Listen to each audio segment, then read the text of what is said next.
আসসালামু আলাইকুম। আশা করি আপনারা ভালো আছেন। আমাদের নিউ ইয়র্কে এখন প্রচণ্ড ঠান্ডা। চারপাশে দেখুন স্নোফলের কারণে একদম বরফে সাদা হয়ে আছে। এরই সৌন্দর্য আপনারা উপভোগ করুন। সেই সাথে আমি কথা বলবো যে পিএইচডি নিয়ে যে কথাগুলা কেউ আপনাকে বলে না। আপনারা যারা পিএইচডি করতে আসতে চান বা ভবিষ্যতে আপনাদের সন্তানদেরকে পিএইচডি করতে পাঠাবেন, তাদের জন্য এই কথাগুলা জানা জরুরি। সো প্রথম যেটা হচ্ছে যে ১ নাম্বার, পিএইচডি হচ্ছে একটা বিগিনিং, অর্থাৎ এটা একটা লাইফ লং জার্নি। এটা এমন নয় যে আপনার পিএইচডি শেষ করলেই আপনার ঝামেলাগুলো শেষ হয়ে যাবে, বা পিএইচডি শেষ করার পরেই আপনার গবেষণা শেষ হয়ে যাবে, আপনার কাজ শেষ হয়ে যাবে। ব্যাপারটা এরকম নয়। এটা একটা বিগিনিং। মনে করুন আপনি ড্রাইভিং লাইসেন্স নিয়েছেন, মাত্র গাড়ি চালানোটা আপনি শিখেছেন, তারপর কি লাইফ লং আপনাকে সেই গাড়িটা চালাতে হবে? ঠিক এরকমই পিএইচডি। আপনাকে জাস্ট ওরা একটা লাইসেন্স দেবে যে আপনি গবেষক, তারপর আপনাকে সেই গবেষণাটা কন্টিনিউ করতে হবে। সো এই যদি আপনি পেরেশানি মনে করেন, তাহলে এটাই বহন করতে হবে সারা জীবন। আর যদি আপনি কাজটা এনজয় করেন, তাহলে আপনি সারা জীবনেই এই আনন্দ উপভোগ করতে পারবেন। ২ নাম্বার হচ্ছে যে আপনার যে গবেষণা সেটা যে কোনো সময় ফেল করতে পারে। আপনি একটা প্রজেক্ট শুরু করলেন, সেটার রেজাল্ট কিছু পেলেন না, এরকম হতে পারে। আপনি মাল্টিপল প্রজেক্ট নিয়ে কাজ শুরু করলেন, সবগুলা ফেল করতে পারে। এমনকি আপনার পিএইচডি ডিগ্রি আপনি নাও পেতে পারেন। বাংলাদেশের অনেকেই কিন্তু পিএইচডি শুরু করে শেষ করতে পারে না। অনেকের কিন্তু আসার পর পিএইচডি কমপ্লিট না করেই কিন্তু দেশে চলে যেতে হয়। সো এটাও কিন্তু হতে পারে। আপনার এটাও মাথায় রাখতে হবে, আপনি এই যে পিএইচডি শুরু করেছেন সেটা আপনার কমপ্লিট নাও হতে পারে, সেটাও মাথায় রাখতে হবে। ৩ নাম্বার হচ্ছে যে আপনার যে সুপারভাইজার বা আপনার যে ল্যাবমেটগুলো রয়েছে, তারা আপনাকে কোনো হেল্প নাও করতে পারে। এমন হতে পারে আপনার সুপারভাইজার আপনাকে কোনো রকম গাইডলাইনই দিচ্ছে না, আপনাকে বলবে যে তুমি নিজে করে নাও, it's your job, it's not my job. So আপনি একা হয়ে যাবেন, আপনার সব কাজ একা করতে হতে পারে। আমাদের দেশে হেল্পিং হ্যান্ড পাওয়া যায়। আমরা টিচারের কাছে যাই, তারা বুঝিয়ে দেয়। আমরা বড় ভাইদের কাছে যাই, বুঝিয়ে দেয়। আমরা অনেক সময় প্রাইভেট পড়ে অনেক কিছু বুঝে নিই, কিন্তু এখানে এরকম কোনো কিছুই পাবেন না। এই জার্নিটা আপনার, এটা আপনাকেই মোকাবেলা করতে হবে, এবং অনেক সময় আপনাকে একা সামলাতে হবে। ৪ নাম্বার হচ্ছে যে কম্প্যারিজন। অনেকেই আমরা একজন আরেকজনের সাথে কম্প্যারিজন করি। এটা একটা ট্র্যাপ। এই ট্র্যাপে আপনি পড়বেন না, এই ট্র্যাপে পড়া উচিত না। কারণ আপনার পিএইচডি আরেকজনের পিএইচডি, দুজনের কাজ এক না। আমি যে ফিল্ডে গবেষণা করেছি সেখানে ৩ থেকে ৪ বছর গবেষণা করার পর ভালো জার্নালে একটা গবেষণাপত্র বের করাটাই অনেক চ্যালেঞ্জিং।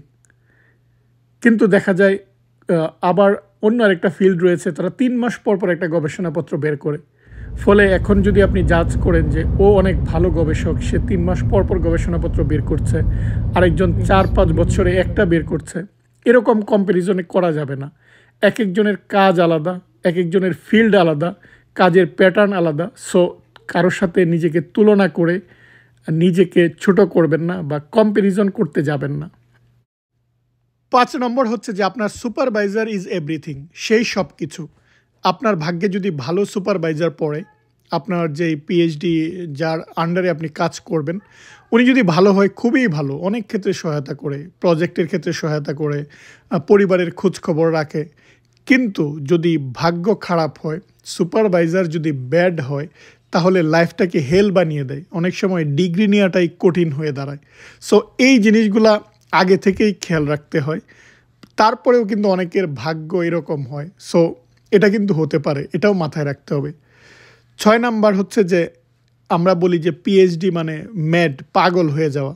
হ্যাঁ, কিন্তু এই ম্যাড বলতে এখানে মেন্টাল হেলথটা বোঝানো হচ্ছে, যে আপনার যে মানসিক প্রেশার, সেই প্রেশারে বাংলাদেশের অনেকেই আমি দেখেছি যে পিএইচডি শেষ না করে চলে গিয়েছে তাদের মানসিক সমস্যার কারণে, তারা প্রেশারটা নিতে পারে না। সো এই যে একটা প্রবলেম, সেটাও কিন্তু হতে পারে যে ওই সময়টা একটা চাপ, প্রজেক্ট ফেল করছে, রেজাল্ট পাচ্ছি না, এটা একটা অনেক মানসিক চাপ। সেই ক্ষেত্রে আপনাকে আগেই চিন্তায় রাখতে হবে যে আপনার মেন্টাল হেলথের দিকে আপনার নজর দিতে হবে। ৭ নাম্বার হচ্ছে যে ফিনান্স। এটা আরেকটা স্ট্রেসফুল জিনিস, কারণ অনেক সময় যেটা হয় যে আমাদের পিএইচডি করার সময় পকেটে অনেক টাকা যে আসে তা না, আমরা একটু মিনিমাম স্কলারশিপ পাই। সো অনেকের কিন্তু ফিনান্সিয়াল প্রবলেম বা ফিনান্সিয়াল যে ক্রাইসিস সেটাও কিন্তু চলে এই সময়টায়, বিশেষ করে যাদের পরিবার থাকে, যাদের বাচ্চা থাকে, সেই পরিবারটা মেনটেন করতে হয়। সো এটাও কিন্তু আপনার একটা ক্রাইসিস। তাই যারা ব্যাচেলর অবস্থায় আসে তারা কিন্তু এই ক্রাইসিসটা ফেস করে না, কিন্তু যারা পরিবার নিয়ে আসে তাদের কিন্তু এটাও মোকাবেলা করতে হয় যে আপনি ফিনান্সিয়াল ক্রাইসিসে পড়তে পারেন, আপনার অর্থনৈতিক সমস্যা দেখা দিতে পারে।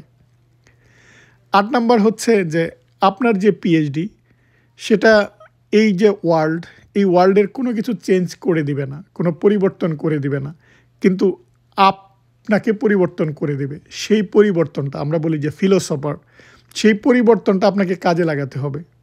কারণ এই যে একটা পিএইচডি সেটা আপনি পৃথিবীর কোনো কিছুই যে পরিবর্তন করে ফেলবেন, অনেকে আমরা যেই স্বপ্ন দেখি যে আমি এমন ভালো কাজ করব, বিশ্বে নতুন কিছু নিয়ে আসব, একদম নেচার জার্নালে পাবলিশ করব, আমরা যেটা বলি যে নামকরা জার্নালে, সেটা নাও হতে পারে।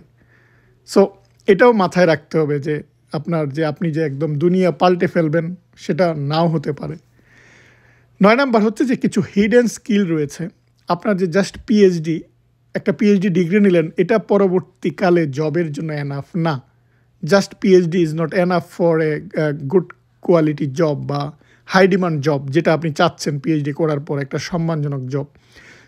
এর মাঝে আপনার কমিউনিকেশন স্কিল, আপনার প্রেজেন্টেশন স্কিল, কোলাবোরেশন স্কিল বা আপনার যে ডেডলাইনের মধ্যে কাজ করার যে স্কিল, সেই জিনিসগুলো আপনাকে অর্জন করতে হবে যেন আপনি ভালো জব পান। এই হিডেন স্কিলগুলো পিএইচডি করার সময়ই আপনাকে আয়ত্তে আনতে হবে, কারণ জাস্ট পিএইচডি ডিগ্রি আপনাকে ভালো জব দিবে না। 10 নাম্বার হচ্ছে যে এই যে আপনার একটা জার্নিটা আমরা অনেক সময় এনজয় করতে চাই যে জার্নিটা শেষ হওয়ার পর, যে আমি একটা গন্তব্যে পৌঁছাবো তারপর, কিন্তু জার্নির একটা সৌন্দর্য রয়েছে, আপনাকে পিএইচডির জার্নিটাকেও এনজয় করতে হবে।